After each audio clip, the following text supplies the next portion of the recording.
Dios Padre nuestro, te damos la gloria, te damos la honra en este día y en esta noche, reconociendo tu grandeza, reconociendo que eres un Dios inmutable, un Dios trascendente, un Dios inmanente, un Dios que todo lo puede y que ha tenido misericordia de nosotros y que ahora nosotros queremos conocerte y entenderte.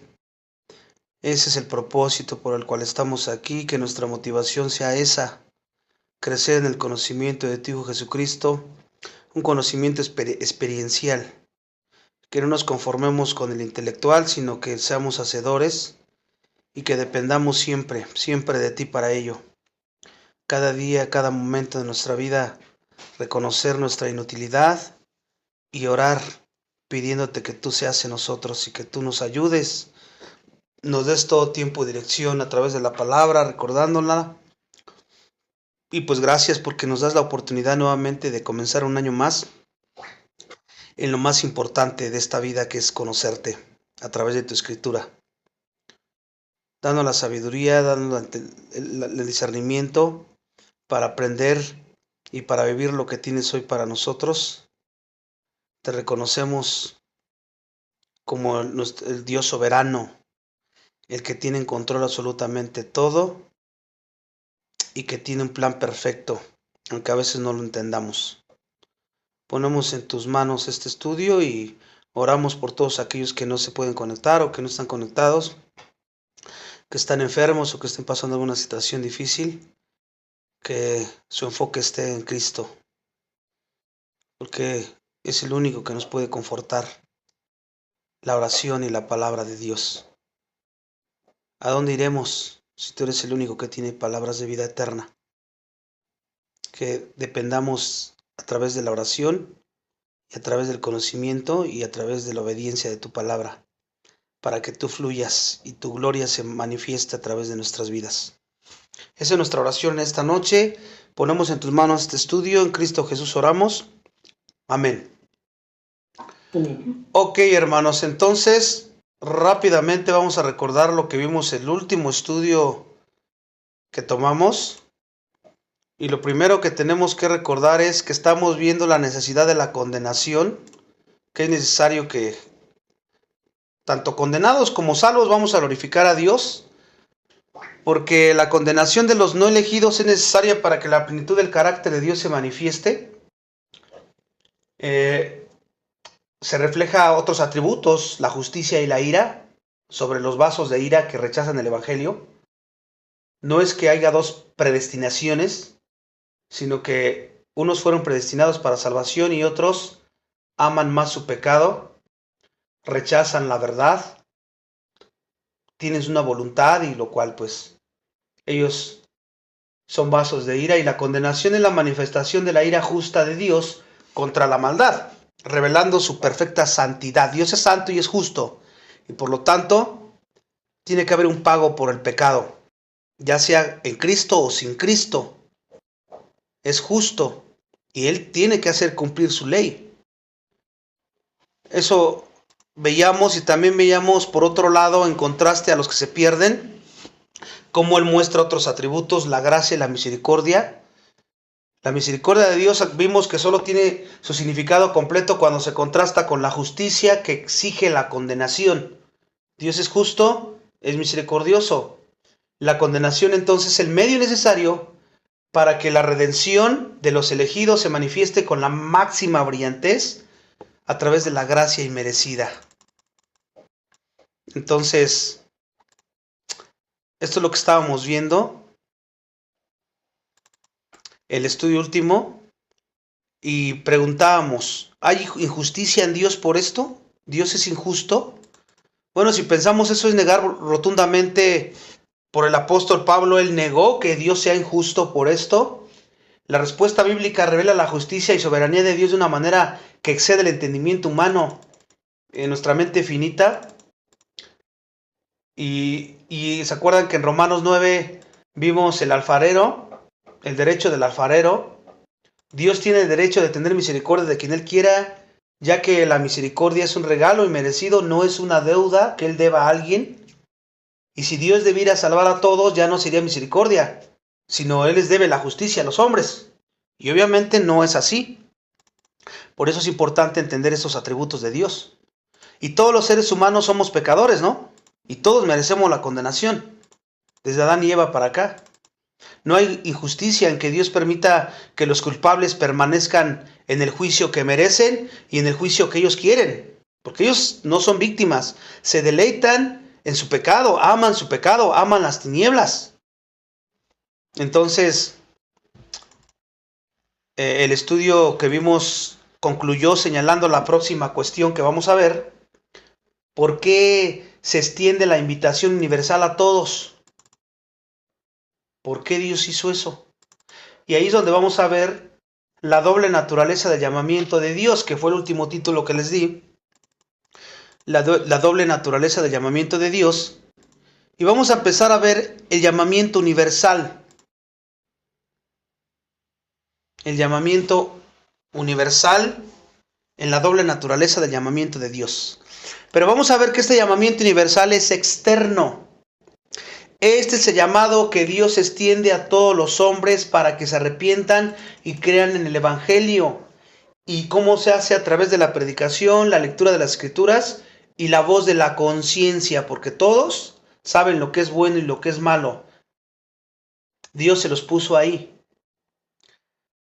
Entonces, este llamamiento universal es una sincera invitación que refleja el deseo revelado de Dios. Ezequiel 33:11 dice que el Señor, su deseo es que todos lleguen al arrepentimiento, ¿no? Que escojan la vida. Ezequiel 33:11. Y hay un propósito: mostrar la bondad de Dios, porque revela su misericordia general hacia la humanidad en general, al ofrecerla a todos un camino de escape. Ahí está el llamamiento general. Y entonces, al hacer esto, Dios establece la responsabilidad del hombre, porque deja al hombre sin excusa, como dice Romanos 1. Si el hombre no se arrepiente, su condenación es justa. ¿Por qué? Porque rechazó una invitación genuina que Dios hizo general a todos. Es rechazable esta invitación general. ¿Por qué es rechazable? Debido a la depravación total del hombre, los incrédulos, por su propia voluntad pecaminosa, resisten y rechazan esa invitación. Al menos esta invitación general es rechazable. Fíjate cómo lo dice Hechos 17:30. Hechos 17:30. Pero Dios, habiendo pasado por alto los tiempos de esa ignorancia, manda a todos los hombres en todo lugar que se arrepientan. Ahí está el llamamiento universal, ¿no? Entendiendo el llamamiento universal para todos, pero es como que lo puso ahí en la mesa, y el que quiere tómelo y el que no, déjelo, ¿no? Es rechazable. Por otro lado viene el llamamiento eficaz. Este no es externo, este es interno. Llamamiento eficaz es interno, porque este es el llamado que Dios hace solo a quienes, a sus elegidos, por medio de la obra sobrenatural del Espíritu Santo. Y aquí podemos ver la gracia irresistible que cambia el corazón del pecador. Es un acto de gracia soberano que regenera el corazón, da un nuevo nacimiento, hay una regeneración y otorga la fe y el arrepentimiento. Este es el llamamiento eficaz. Es su naturaleza de este llamamiento. Pero hay un propósito por el cual Dios hace este llamamiento eficaz: asegurar la glorificación de aquellos que fueron predestinados, garantizando que el plan de salvación se cumpla. Y esto lo hizo desde antes de la creación de todo, ¿no? Y este no es como el otro, ¿no? Que el otro lo pueden rechazar. Este es irresistible. No puede ser frustrado, porque es el poder de Dios obrando en la voluntad de la persona para que éste venga voluntariamente a Él. Los convence de pecado. El otro puede ser rechazado, pero este no. Romanos 8:30 lo menciona de esta manera. Romanos 8:30. Y a los que predestinó, a estos también llamó. Y a los que llamó, a estos también justificó. Ahí cuando dice llamó, se está refiriendo a este llamamiento eficaz. Y los que llamó, ¿cuándo los llamó? En un momento en la historia de la vida de cada uno de nosotros nos llamó y nos justificó. Pero no fuimos, se podría decir que fuimos salvos en el momento en que tú decidiste aceptar a Jesús. Tú ya eras salvo desde antes, ella te conocía desde antes de la creación del mundo, en este llamamiento. ¿Se dan cuenta? Obviamente tuvo que permitir muchas cosas en tu vida, pues para destruir tu orgullo y que se llevara a cabo este llamamiento eficaz como Él lo tenía planeado, ¿no? Y vamos a ver ahora la armonía de los dos llamamientos. ¿Cómo armonizamos los dos llamamientos? Bueno, ambos llamamientos son necesarios para una comprensión completa del carácter de Dios. Primero, fíjate, el llamamiento universal es justo, el primero que te dije, el llamado general. Es justo, hace que la condena de los incrédulos que rechazan el Evangelio sea justa. ¿Por qué? Porque rechazan la oferta de misericordia, el regalo, la gracia de Dios. La rechazan. Tienen una voluntad, la rechazan. Por otro lado, el llamamiento eficaz es poderoso, porque hace que la salvación de los elegidos sea un milagro de gracia soberana, ya que nadie puede venir a Él por sí mismo. Ahí vemos a los dos y cómo armoniza, ¿no? Dios llama a todos a arrepentirse porque es un mandato moral y revela su bondad. Y aquellos que responden, lo hacemos porque Dios en su plan eterno y soberano ha añadido el poder del Espíritu Santo a ese llamamiento. Y esto magnifica la gracia. No solo Dios te invitó como a todos los demás, en llamamiento general, sino que Él te habilitó para que pudieras aceptar esa invitación. Algo que de otra manera tú habrías rechazado. ¿Te das cuenta?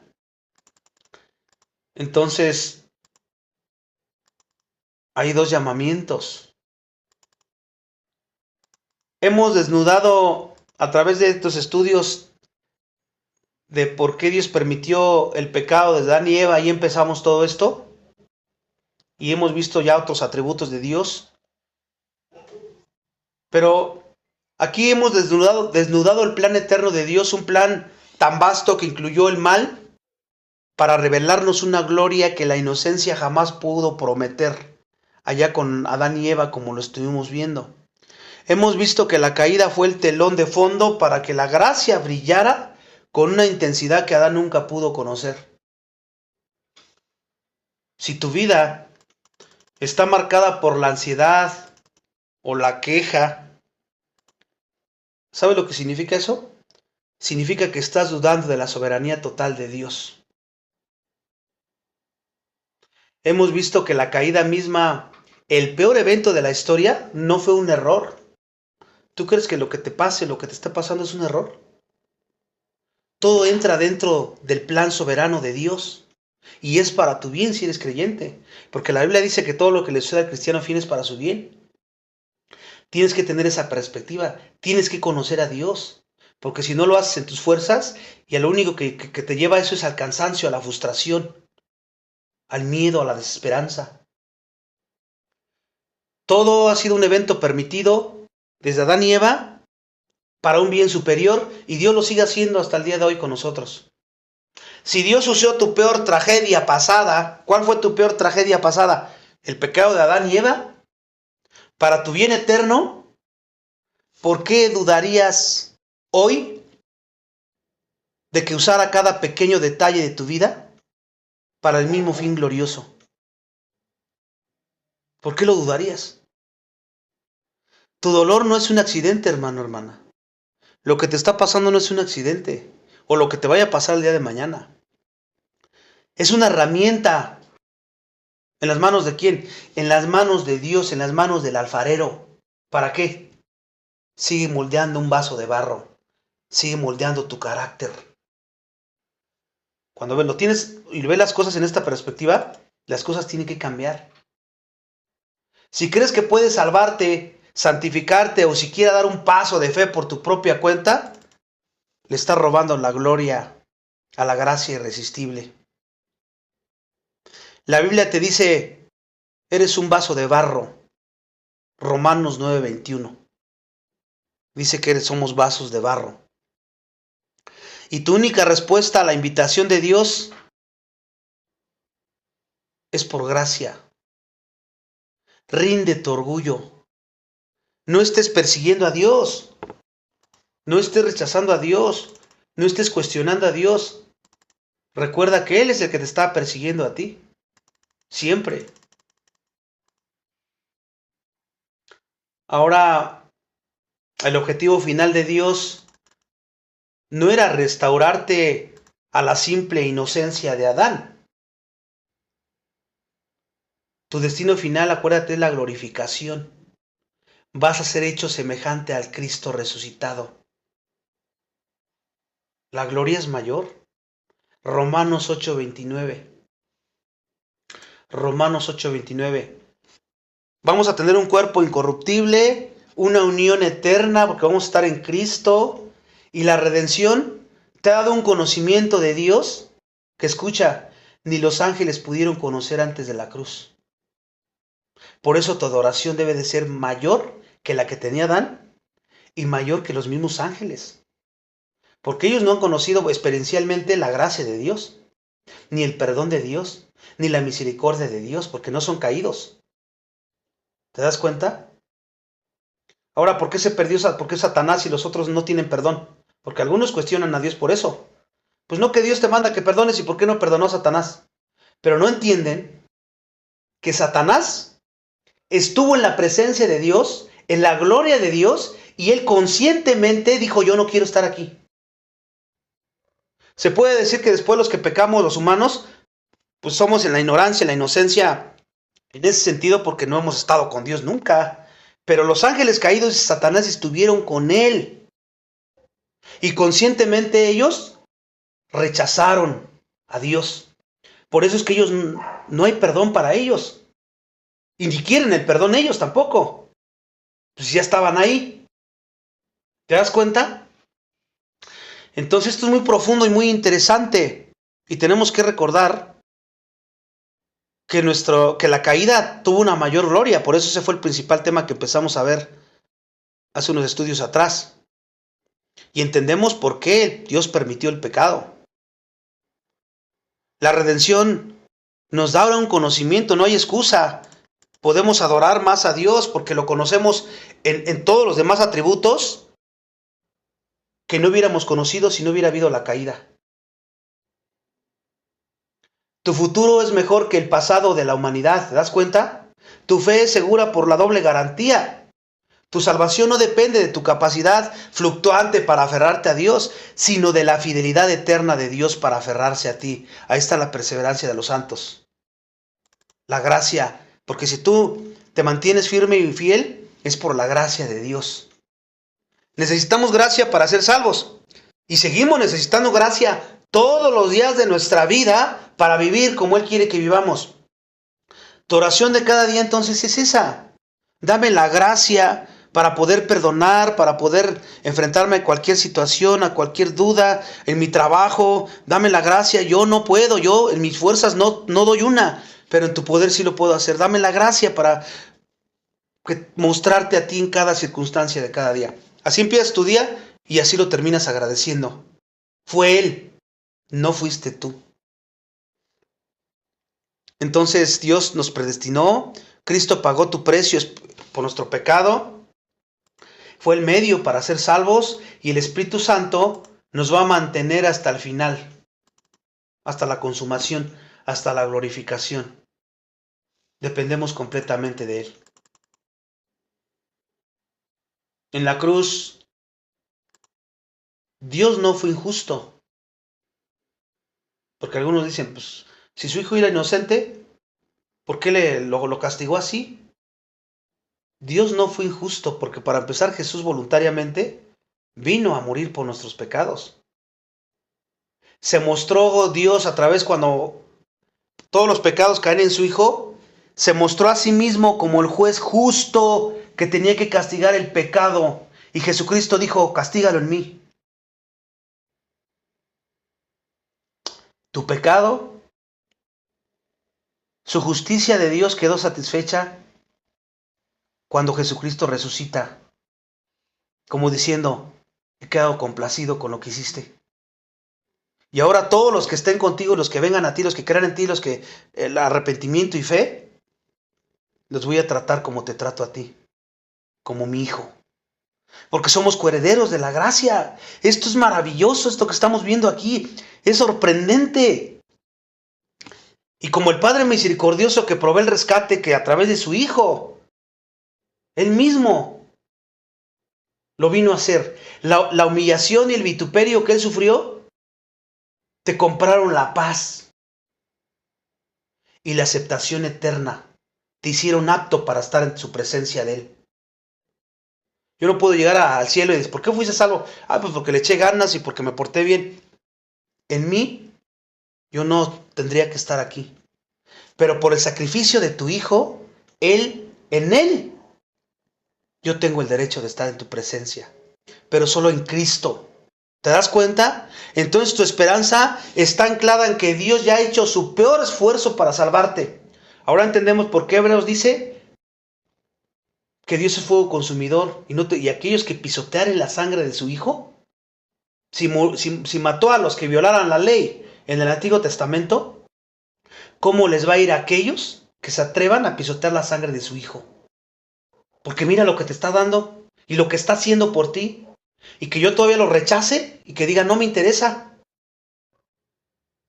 Por eso dicen que Dios es Dios de ira y es fuego consumidor. Esto nos lleva a vivir con la audacia de quienes sabemos que fuimos elegidos, comprados y que jamás podremos ser separados del amor de Dios, como dice Romanos capítulo 8, donde Él habla de la seguridad del creyente. Su soberanía es nuestra única y absoluta seguridad. Su soberanía de nuestro Dios. Ahora, entendiendo todo esto, hemos recorrido toda la cadena de oro de la salvación. Desde la predestinación hasta la glorificación. Hemos visto el por qué Dios permitió el pecado. Hemos visto que Dios no solo es el creador, sino es el redentor y que su plan incluye la caída, la expiación y la gracia irresistible. Y todo para revelar la plenitud de su carácter. Porque quiere darle lo mejor al hombre y que lo conozcan a Él. Pero en todas sus facetas, por decirlo así, en todos sus atributos, en toda su gloria. Porque Adán y Eva nada más conocían el amor, la bondad, la provisión de Dios, porque ahí los tenían. Viene la caída y sus atributos brillan. La misericordia, el perdón, la gracia, el amor, muchos más brillaron. ¿Te das cuenta?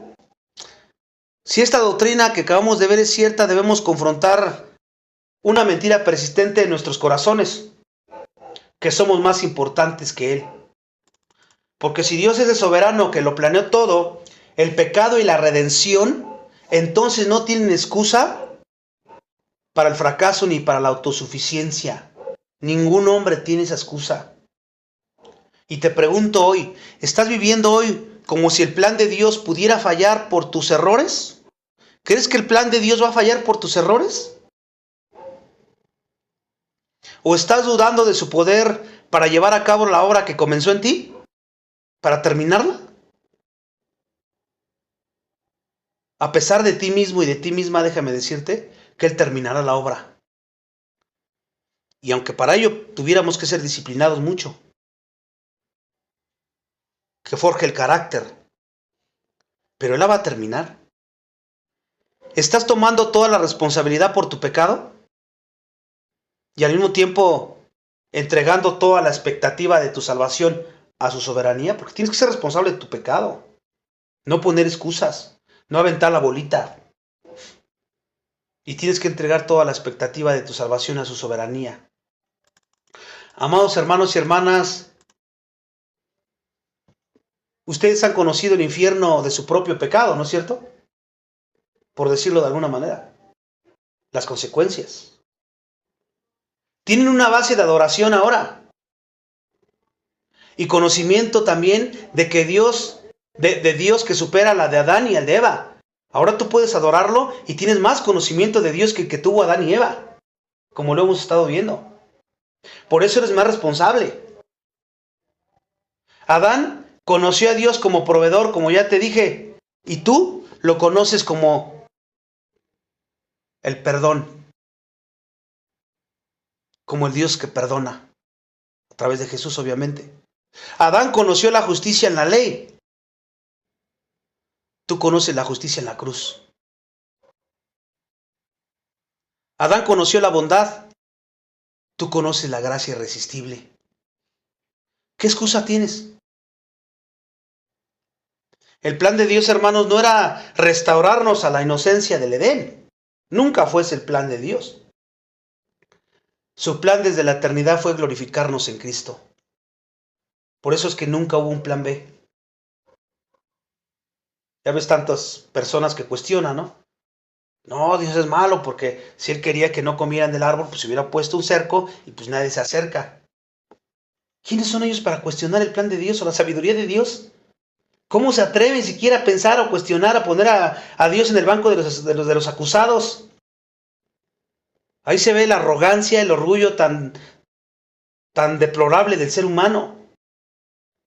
Su plan desde la eternidad fue glorificarnos, un destino mejor que el del Edén. Fuimos predestinados para ser conformados a la imagen de su Hijo, para tener una unión con Él que es eterna, inquebrantable y que nunca más podremos caer. Y eso no la tenía Adán.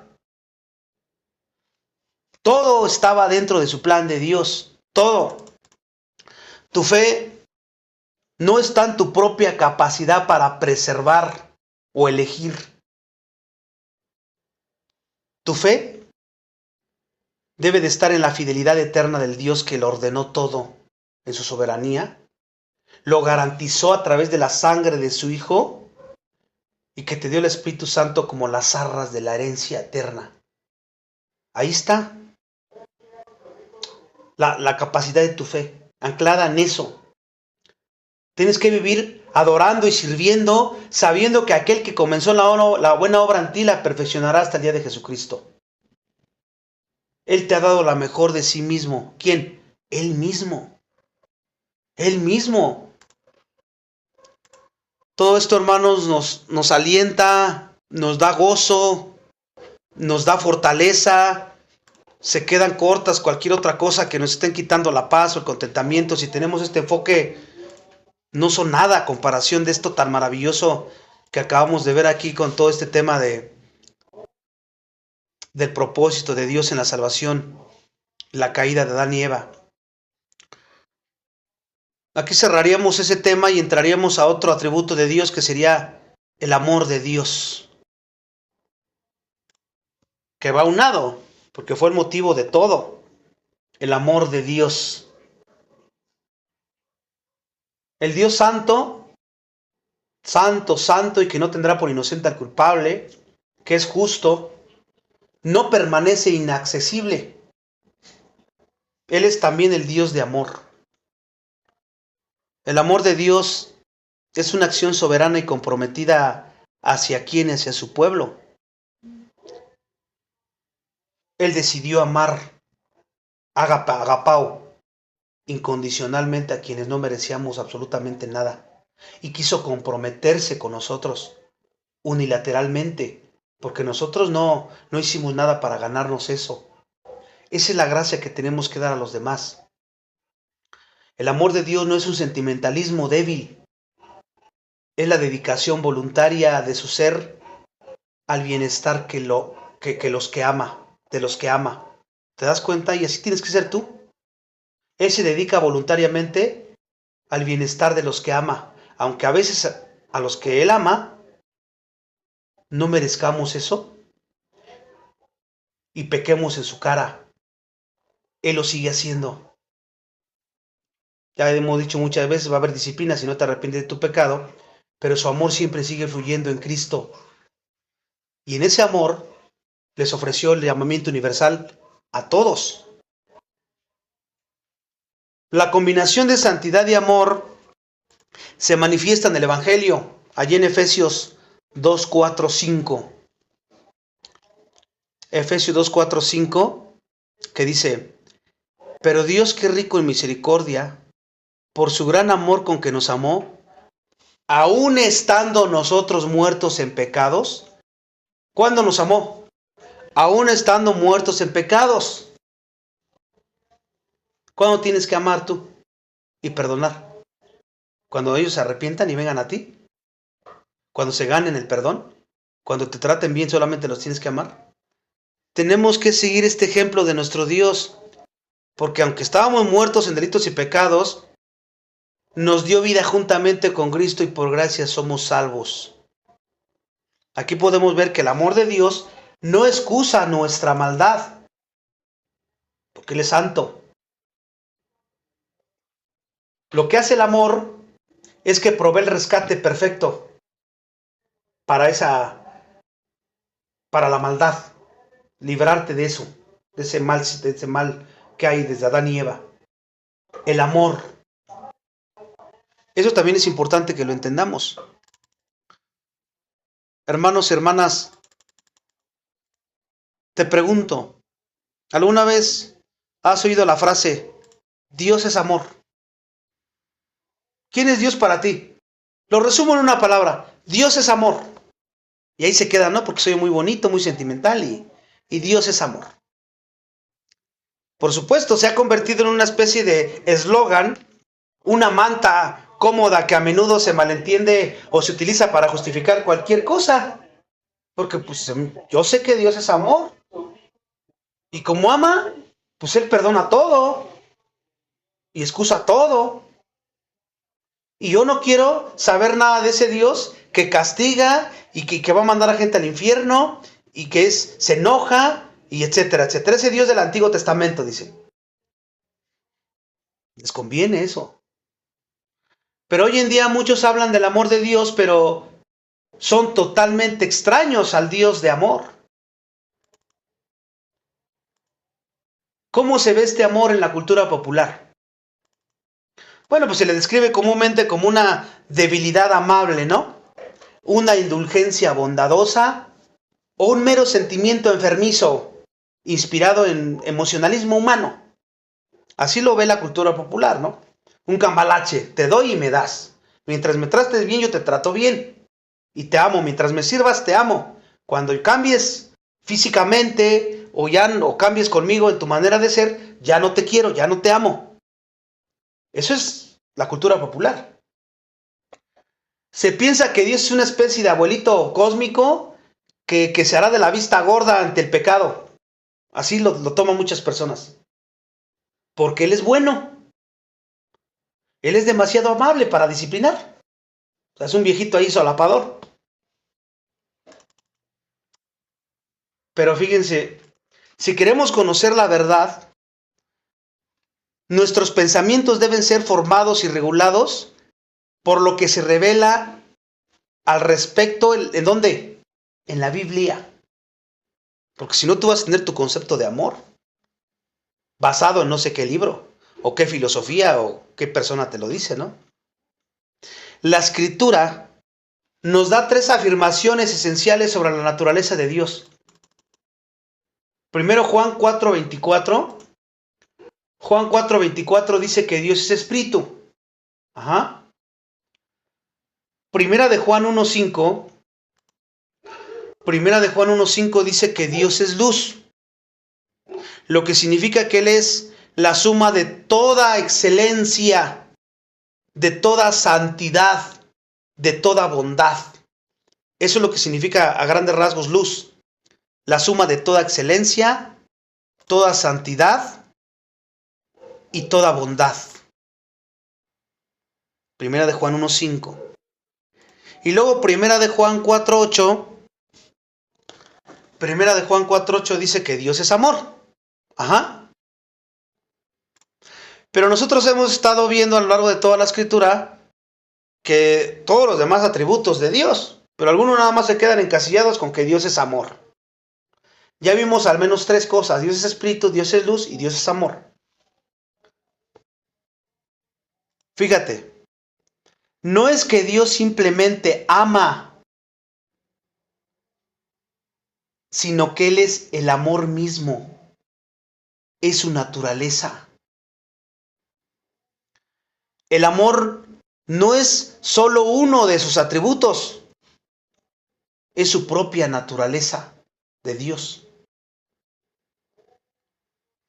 Hoy vamos a profundizar en las Escrituras para ver el verdadero carácter y la bendición del amor de Dios. Vamos a examinar 7 verdades preciosas de este amor divino. Y porque cuanto mejor conozcamos su amor, más lo vamos a conocer y más vamos a amarlo. Nos vamos a alegrar nuestro corazón con Él. Y vamos a empezar viendo el carácter del amor de Dios.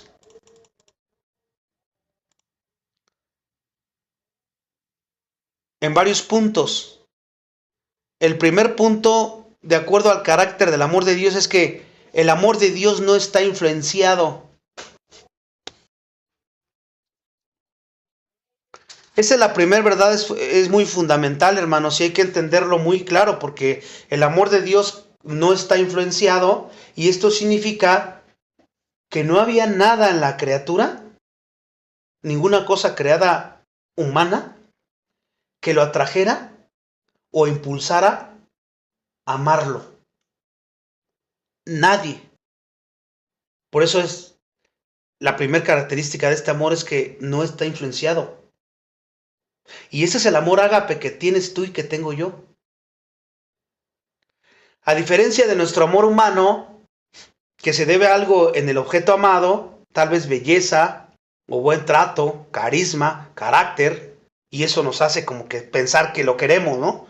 O que lo amamos según el mundo. Pero el amor de Dios es libre, es espontáneo y no causado. Es libre, espontáneo y no causado por nada. Entendiendo esto, la única razón por la que Dios ama a alguien, ¿dónde se encuentra esa razón entonces? ¿Hay alguna razón?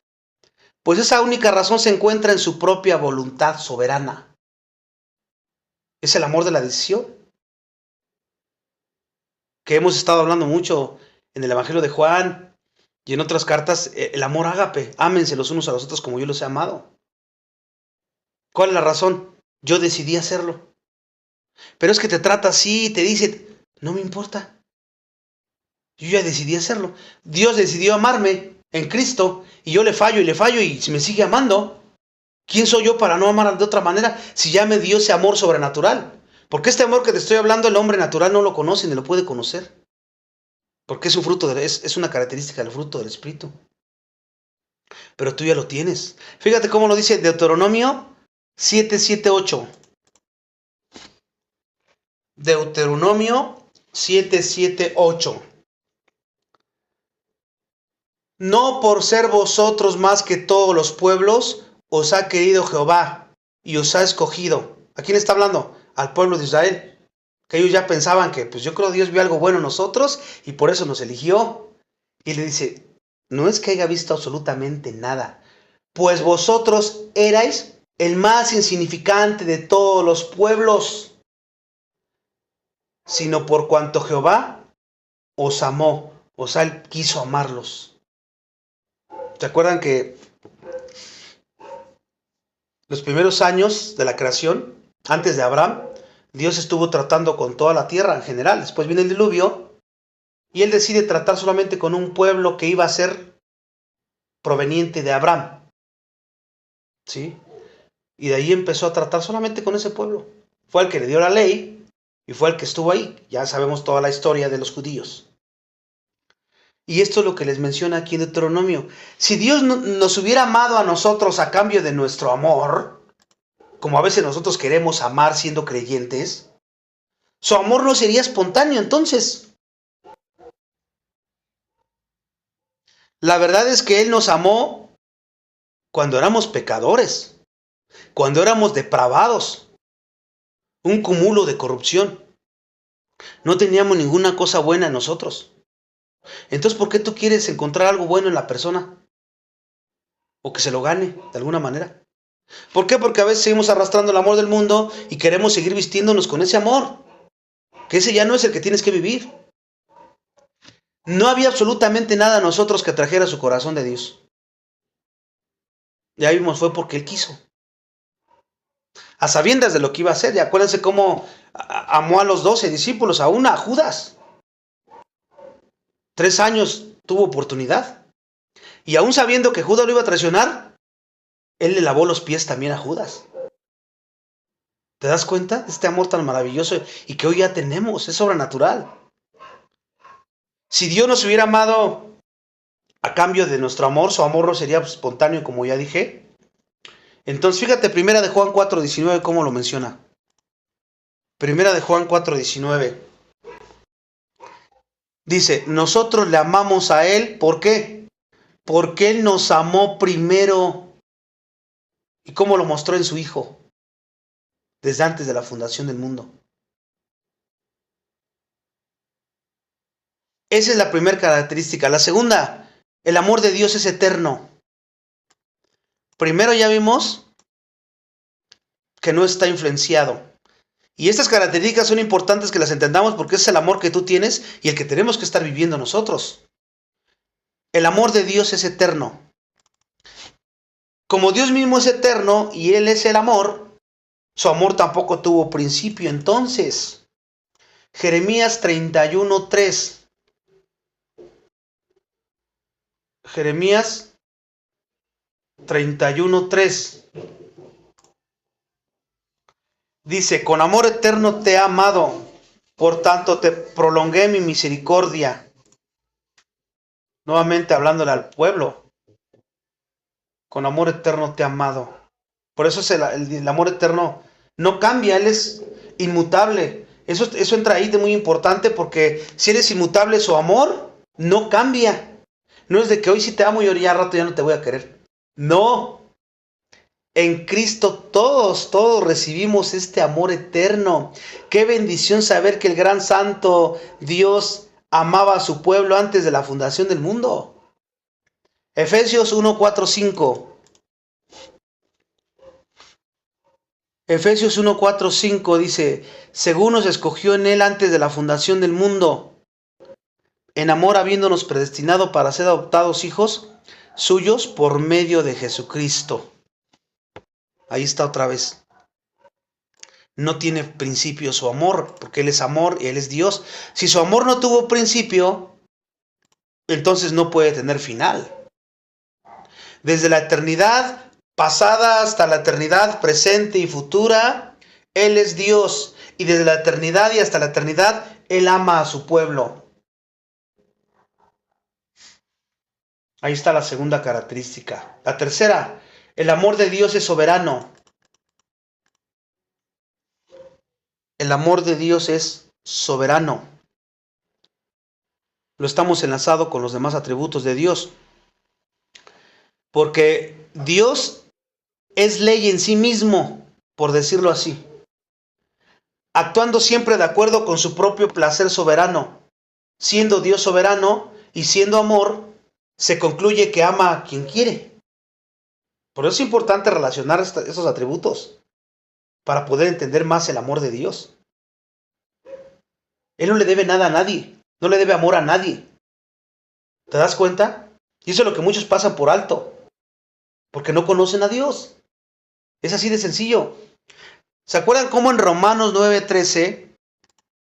Romanos 9:13 dice, a Jacob amé, mas a Esaú aborrecí.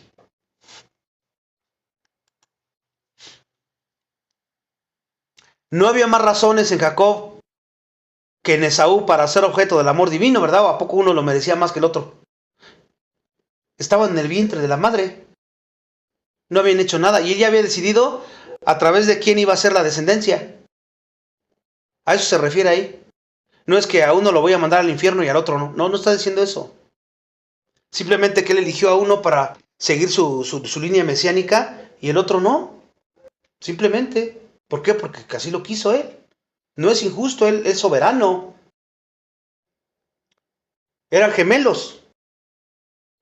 ¿Por qué amó a uno y al otro aborreció? Pues nada más porque le agradó hacerlo. Nunca se nos debe de olvidar que es soberano, ¿eh? No le rinde cuentas a nadie, ni tiene que pedir permiso a nadie. Y esto se deriva de que su amor no está influenciado por nada en la criatura. Otro, Efesios 1, 4, 5, vamos a ver también ahí. Efesios 1, 4, 5. Cuando hablemos del amor de Dios siempre tienes que tomar en cuenta todas estas características, estos atributos. Efesios 1, 4, 5. En amor, habiéndonos predestinado según el puro afecto de su voluntad. Otra vez ahí vemos su soberanía. Dios no ama por regla, lo que significaría que estaría bajo una ley de amor. Él no está bajo ninguna ley. Él es ley en sí mismo. Él es él no es gobernado por ninguna ni por nadie. Él está por encima. Es inminente, es trascendente. ¿Se acuerdan que lo vimos?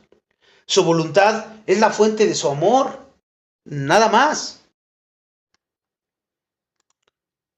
4. El amor de Dios es infinito. El amor de Dios es infinito. Su esencia, su sabiduría, su poder, así también su amor es ilimitado. Es una profundidad que nadie puede comprender, una altura que nadie puede escalar. Podemos conocer de su amor por lo que está revelado en la Escritura, pero nada más es muy limitado, porque su amor es infinito. Efesios 2:4. Efesios 2:4. Pero Dios, que es rico en misericordia, por su gran amor con que nos amó. Aquí esta palabra gran es paralela al de tal manera, de Juan 3:16.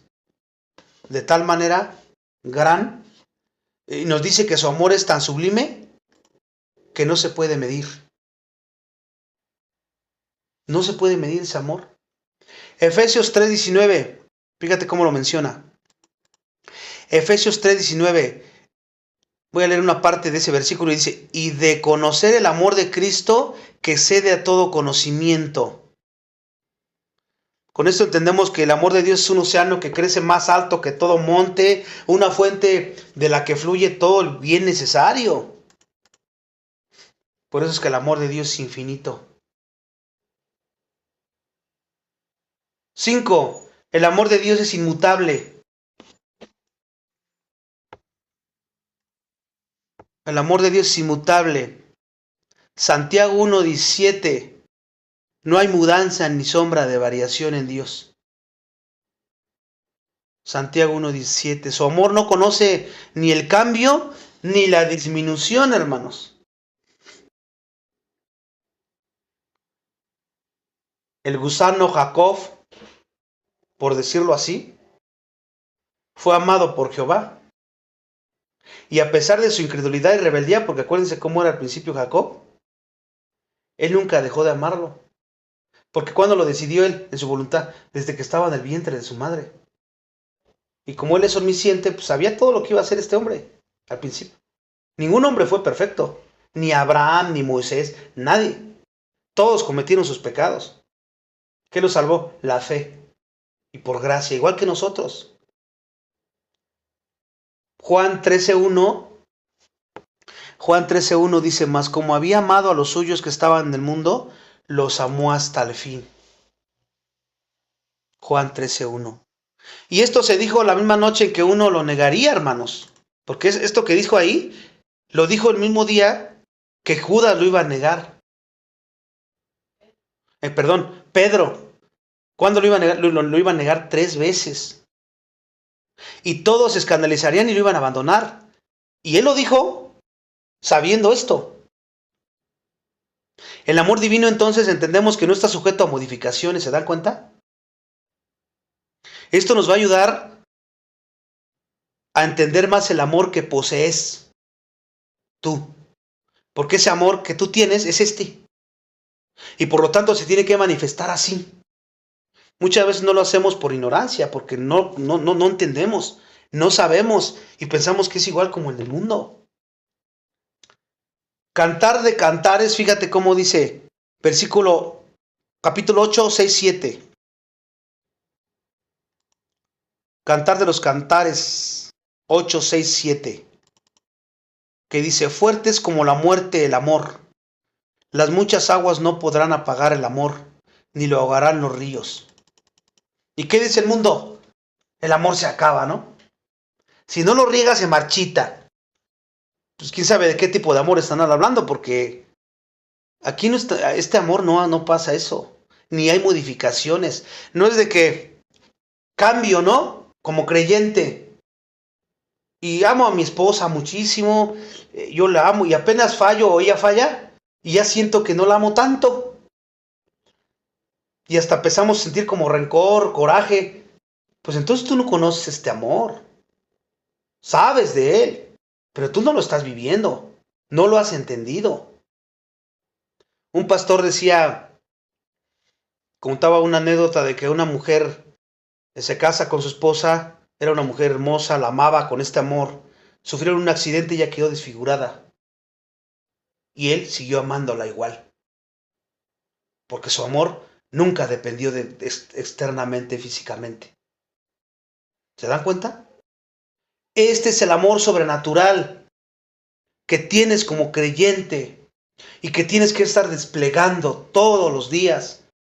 Si sientes que no puedes, Señor, dame sabiduría, dame de tu gracia. Quiero manifestar este amor. Y cuando tú entiendes y vives este amor, para ti va a ser muy fácil que te griten, que te insulten, incluso que te bofeten.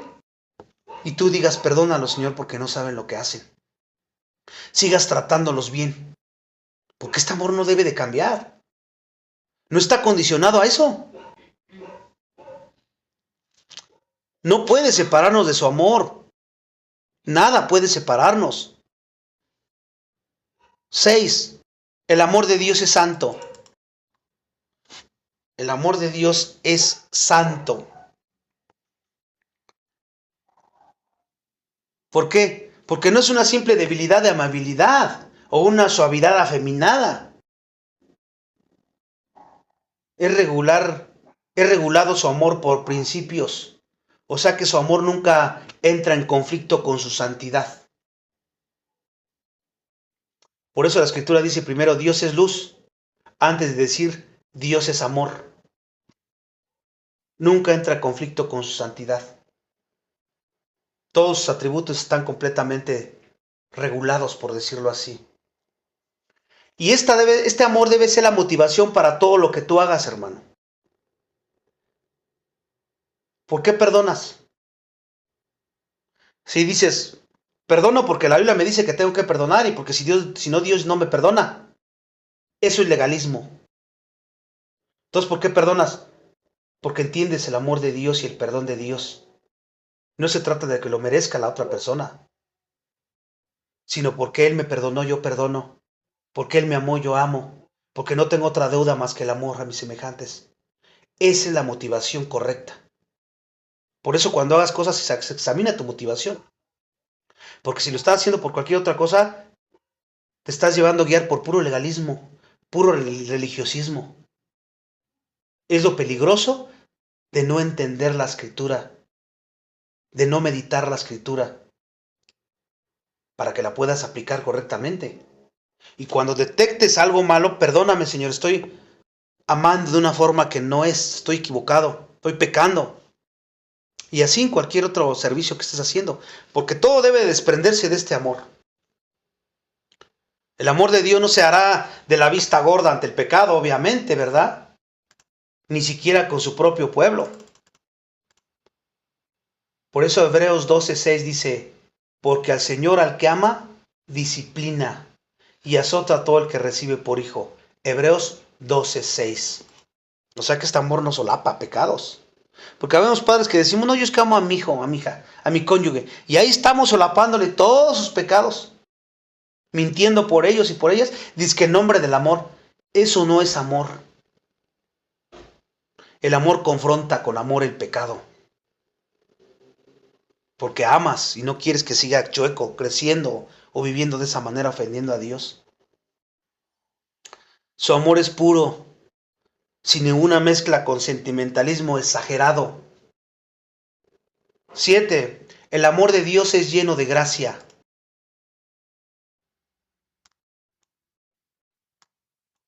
El amor de Dios es lleno de gracia. Finalmente, el amor de Dios es así porque el amor y el favor de Dios son inseparables.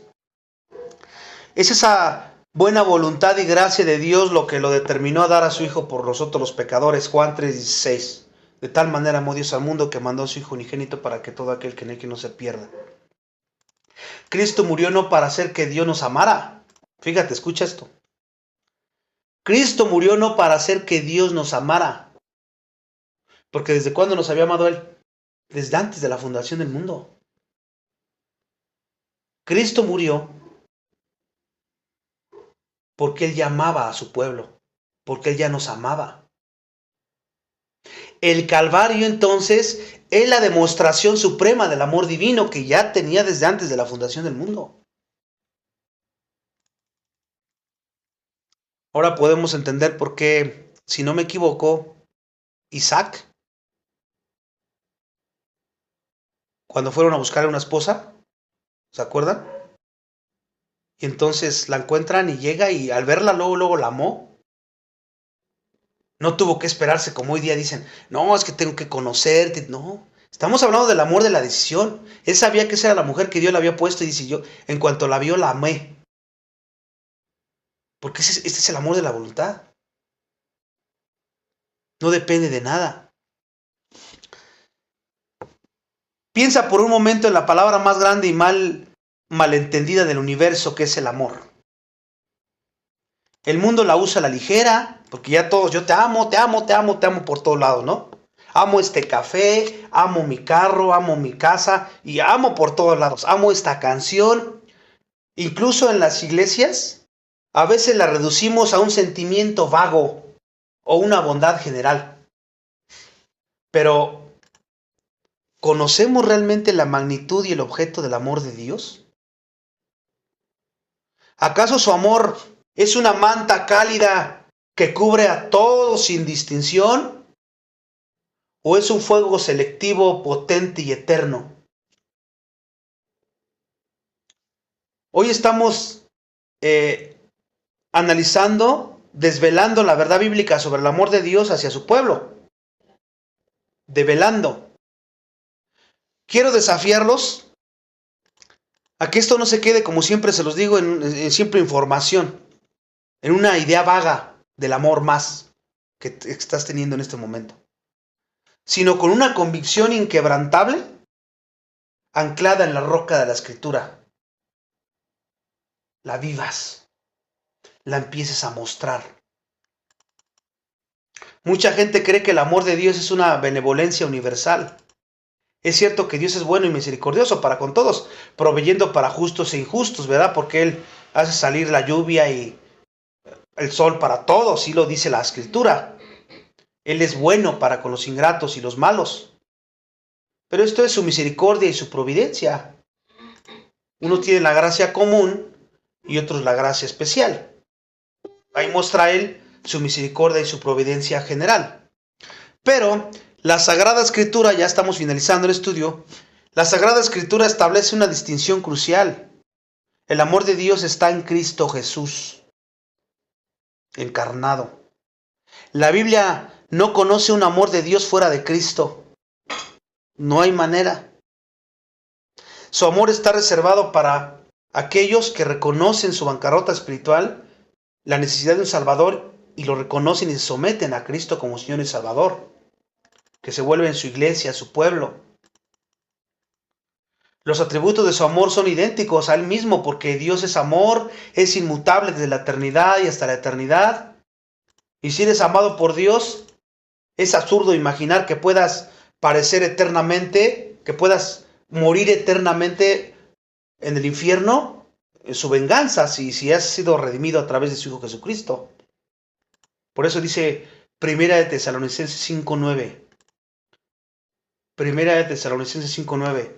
Porque no nos ha puesto Dios para ira, sino para alcanzar salvación por medio de nuestro Señor Jesucristo.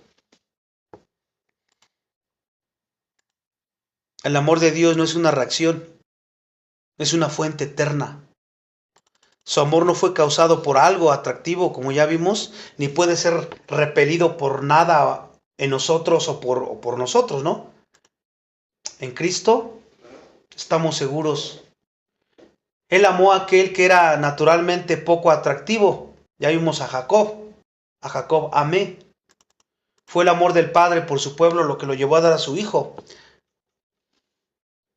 Cristo no es el motivo de su amor, sino el canal a través del cual fluyó el amor de Dios, que es una cosa muy diferente. Somos en Cristo amados. Dios ama a su pueblo en Cristo y el Padre nos ama como a Cristo. El Padre tiene deleite infinito en contemplarnos en su querido Hijo, porque somos amados y elegidos por Cristo. Nada puede separarnos de Él porque esa unión es indisoluble, porque esa es una característica del amor de Dios. Y nosotros hemos conocido y creído el amor de Dios que tiene para nosotros. Dios es amor y el que permanece en amor permanece en Dios y Dios en él. Primera de Juan 4:16. Primera de Juan 4:16. Entonces entendemos que el amor de Dios no comenzó ayer, ni comenzó con nuestro amor hacia Él. Nosotros la amamos a Él porque nos amó primero. Nuestra regeneración, nuestra nueva naturaleza no es el motivo de su amor, sino que su amor es la razón por la cual Él nos renueva. Nos hizo nuevas criaturas en Cristo. A menudo los escogidos nos encontramos en el peor momento de nuestra maldad cuando Dios manifestó su amor por primera vez. Todos los otros. ¿Se acuerdan de Saulo de Tarso? No comenzó en el tiempo, sino que existe desde la eternidad. Con un amor eterno nos ha amado, como hemos visto. Recapitulando lo que hemos estado estudiando, entonces, la elección es consecuencia de su amor. Su amor soberano proveyó que Cristo hiciera satisfacción por nuestros pecados. Con tierna misericordia, Él atrae a sus elegidos, nos regenera y nos llama de las tinieblas a la luz admirable. Su amor es invencible e inextinguible.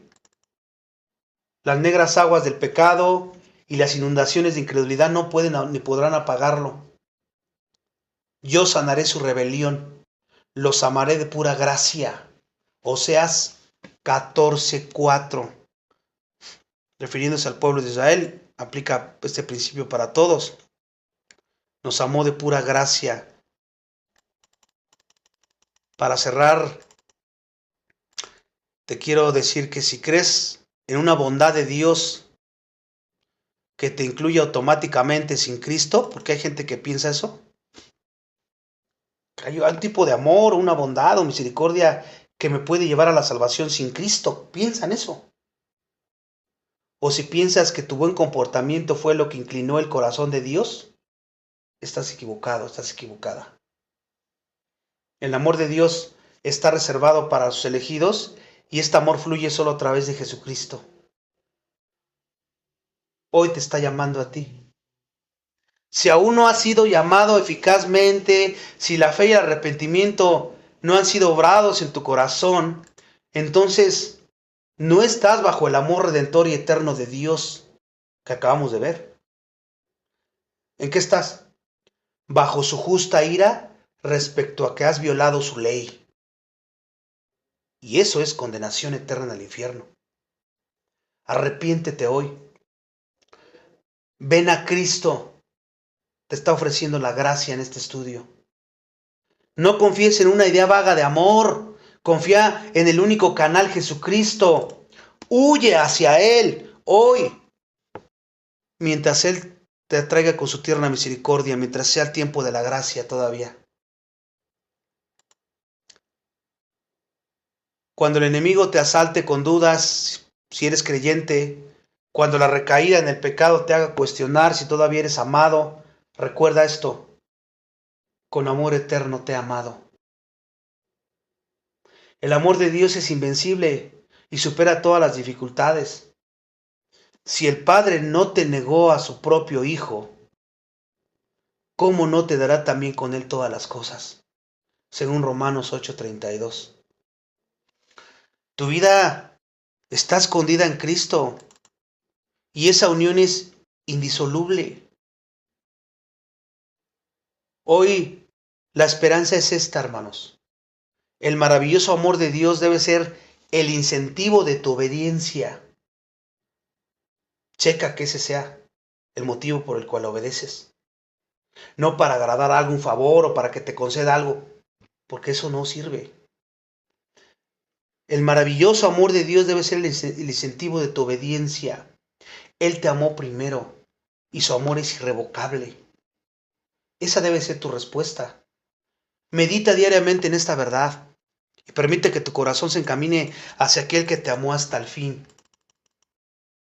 Si tú te profesas como creyente, hombre o mujer, pero rara vez te ocupas o muestras este amor maravilloso, es hora de un examen de conciencia. Examinaos y probaos si estáis en la fe. Muchos en el mundo usan la frase Dios es amor, pero ¿para qué lo hacen? Para justificar su pecado, ignorando que su amor es santo y Él al que ama, disciplina. Si tú todavía vives sin Cristo, debes entender, como dije hace rato, el amor de Dios es soberano. No lo vas a ganar con tus méritos. Tú no tienes nada que lo atraiga. Eres pecador y eres depravado. Si no te arrepientes, ese mismo Dios de amor, que es también luz y justicia, actuará con justa ira. Porque es santo y es justo. No trates de crear tu propia versión de un Dios de amor amable. Ve al Calvario. Mira la cruz, la demostración suprema. Si rehúsa el Hijo, si rehúsa al Hijo de su amor, o sea, lo rechazas, tú estás despreciando el amor eterno y soberano de Dios. Hoy sométete a su voluntad soberana y acepta el regalo de su gracia a través de Jesucristo. Mañana podría ser muy tarde.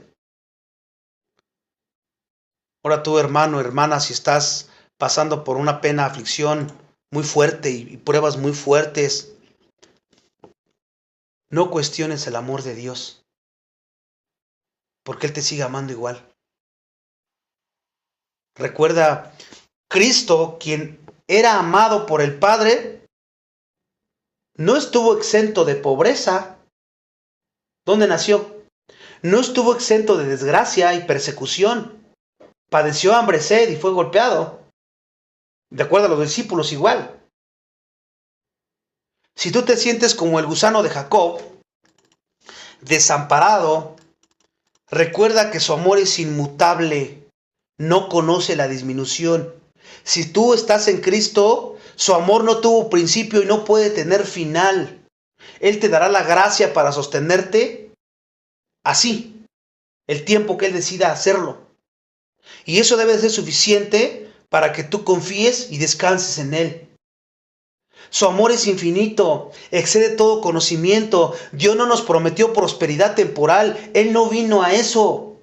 Pero sí nos dio el Espíritu sin medida. Las bendiciones espirituales son los principales regalos del amor divino que Él te ha dado. No menosprecies su amor. Cuando el mundo lo odie, tú regocíjate. Cuando te trate mal, regocíjate. Dios te ama. El Calvario nos asegura que no hay nada que pueda separarnos de ese amor. Y así como trató con su Hijo, trató con los discípulos, con Pablo, que no salía de una cuando entraba a otra, Pablo nunca dudó del amor de Dios hacia él. Y sabía que el amor de Dios estaba permitiendo eso para el bien de Pablo, aunque en ese momento tal vez no lo entendiera. Y su gracia era suficiente para Pablo. Eso debes de aplicarlo ahora tú. Apóyate en su amor eterno, soberano, inmutable y lleno de gracia. En la aflicción, en la duda y hasta el fin. Él nos amó. Nunca olvides esto. El Dios que conocemos, no es un ser distante ni indiferente, ¿verdad? Como a veces podríamos pensarlo. Su santidad es su garantía de que Él es moralmente perfecto y que su plan es totalmente justo contigo. Nunca ha sido injusto contigo. Ni te ha dejado de amar, ni te ha abandonado. Su amor es el ancla de tu alma, manifestado supremamente en la cruz, donde su santidad fue satisfecha y su amor se desbordó.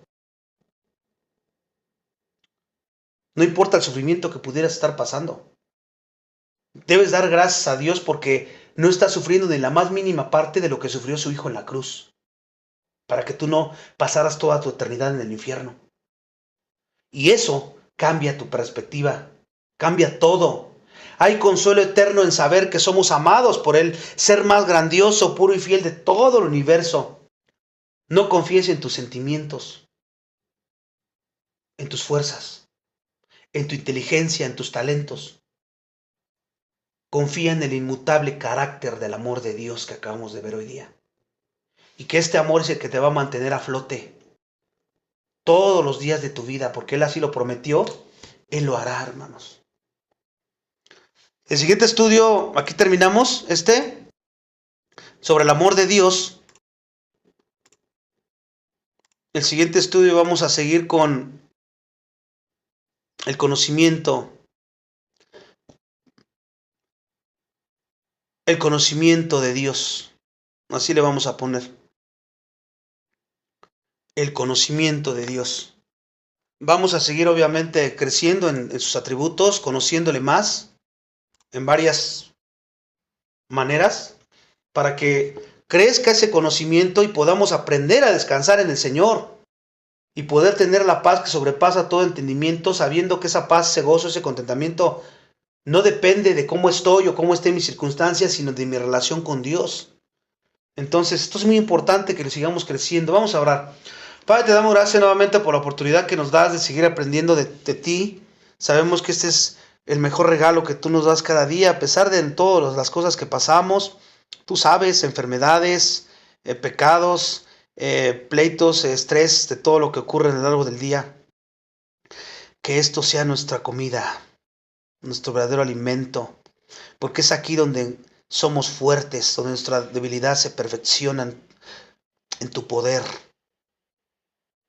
Abre los ojos de nuestro entendimiento para que lo entendamos y que sigamos anhelando estar contigo, pese al dolor, si estamos enfermos, a las circunstancias, lo que sea, que nada nos impida. No permitas que Satanás, la carne, el mundo nos desvíe y pensemos pues, que hay otras prioridades. Ayúdanos a ser disciplinados y para seguir creciendo en este conocimiento experiencial, por experiencia, porque es lo que se trata, y que vivamos este amor tan maravilloso que acabamos de aprender el día de hoy, que ya nos has dado, que podamos desplegar a todo lo que da a todos los demás, y que nunca se nos olvide el carácter de tu amor. Oramos por aquellos que no te conocen, para que también lo conozcan, y puedan, pues, recibir este regalo al convencerles a través del Evangelio predicado en esas personas, familiares, todos aquellos que no te conocen. Tú los conoces a todos. Gracias por esta bendición de enseñarnos más a través de tu palabra y bueno, despídenos en tu paz. Síguenos dando la gracia para terminar el día y para mañana despertar nuestro día y seguir enfrentando toda prueba, toda tentación, siempre en tu poder, en tu gracia. Que así sea, Padre. Te pedimos todo esto en Cristo nuestro Señor. Amén.